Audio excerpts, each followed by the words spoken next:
Our commentator is Joe O'Brien.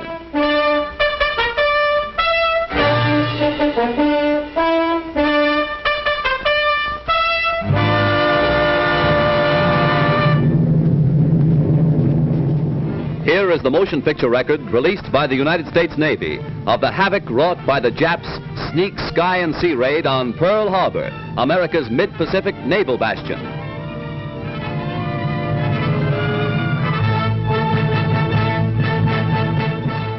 On December 7th, 1941, Japan, like its infamous Axis partners, struck first and declared war afterwards. Costly to our Navy was the loss of war vessels, airplanes, and equipment, but more costly to Japan was the effectiveness of its foul attack in immediately unifying America in its determination to fight and win the war thrust upon it, and to win the peace that will follow. The Japs copied their German masters in striking hard at airfields. Hickam Field, northwest of Honolulu, and the Fort Island Naval Plane Base were the first objectives of Japan's treachery. Scores of planes were bruised and battered by the Japs' aerial bombs. Many of these were demolished beyond repair.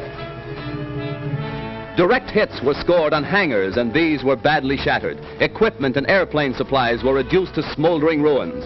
Here at the Naval Air Station is grim and positive evidence of Jap treachery. Here foul blows were struck, while Jap diplomats were talking peace in Washington.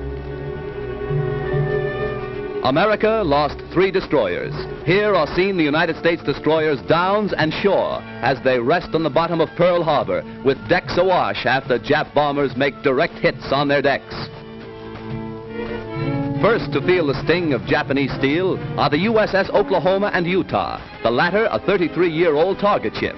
Accurate hits by the enemy bombers make short work of these 2 naval bulwarks. Now, with their keels practically out of water, they lie helpless wrecks and a sad reminder of cowardly strategy. To make possible a surprise attack within Pearl Harbor, the Japs built 2-man submarines to enable them to fire sneak blows within waters that are narrow and tortuous. Several of these surprise weapons were blown from the water by direct hits of our naval gunners. Others were beached and captured. While sky and sea fire was still raging, salvage crews inspected our naval craft to estimate what may be saved. Before the din of bursting bombs had been silenced, preparations were underway to salvage these 2 warships. At low tide, the huge propeller of the Oklahoma, stilled by the enemy, was high above water.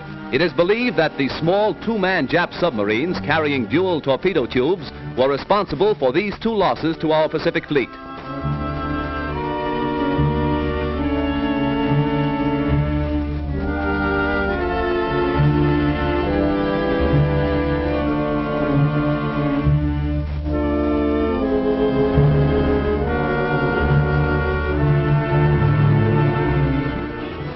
Here is the actual bombing of the mighty USS Arizona by Jap planes. These pictures were made by a fearless cameraman who thought nothing of his personal safety to make possible this record for all posterity. A single lucky hit was responsible for the disaster that befell the Arizona when a Jap bomb falling directly through one of the battleship's funnels exploded in the engine room and set ablaze tons of fuel oil. Dense black smoke billowed to the sky as the massive control tower began to keel over. The Arizona's courageous crew stuck to its guns until the very end. Here was displayed heroism that will live forever in the glorious annals and traditions of the American Navy.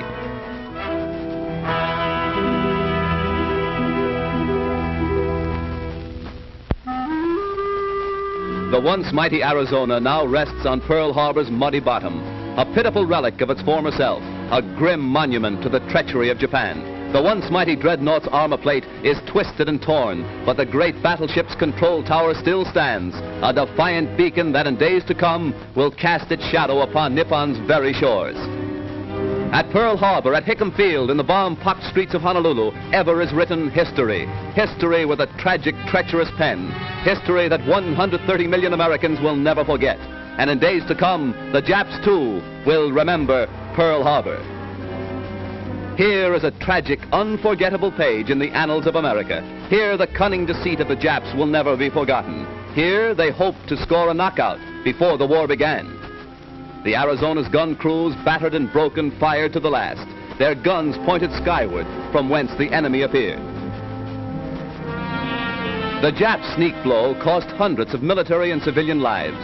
The treacherous attack cost our Pacific Fleet 2 battleships outright, another capsized, the loss of 3 destroyers and a mine layer.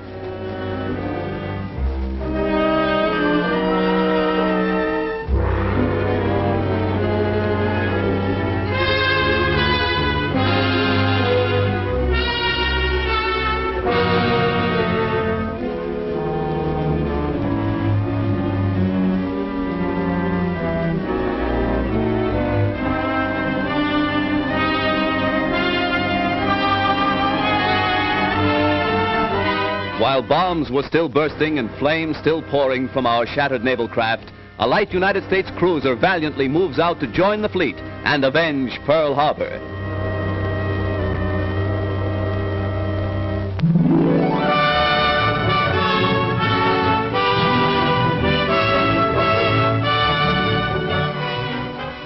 June 3rd, 1935.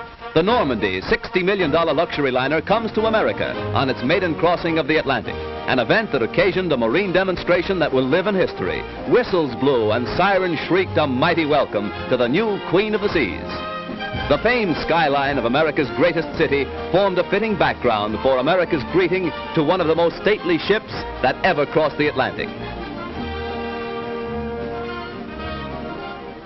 6 years later, shortly after the United States entered the war, the Normandy was seized and placed under naval guard. Hundreds of civilian workers were put aboard the Normandy, renamed the USS Lafayette, to strip the vessel of its costly furnishings and to prepare it for war duty as a United States transport. February 9th, 1942, the Normandy afire. A fatal tragedy to the big luxury liner and to America. As the flames rapidly spread to devastating fury, workers madly scrambled to safety, while fireboats and fire engines poured tons of water into the stricken vessel. All fire doors, vertical and horizontal, were closed to protect the ship's vitals from the flames, but this was all in vain. Dense clouds of thick, acrid smoke billowed far out over Manhattan, casting a mucky pall over Midtown and downtown New York. While the blaze was at its height, hundreds of doctors, nurses, and first aid workers were rushed to the scene to remove the wounded and to administer first aid to scores overcome in their efforts to stem the fury of the spreading flames. Millions stood in awe when the Normandy first reached America on its triumphant maiden voyage. Again, millions line the New York and New Jersey shores to sadly observe the passing of the doomed and ill-fated ship. Rear Admiral Adolphus Andrews, Commandant of the 3rd Naval District, ordered all hands ashore to save the lives of those who were heroically battling to keep the huge liner upright. Hour after hour, tons of water were pumped into the Normandy, causing a bad list to port, as strong hawsers snapped and tugs strove to push the giant vessel close to the wharf.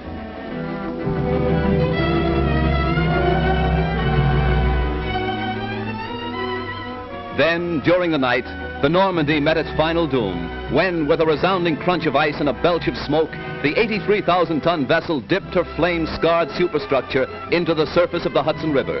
Hundreds were injured when America lost its biggest naval auxiliary. Millions of dollars of damage has been done, and thousands of man-hours of labor have been nullified.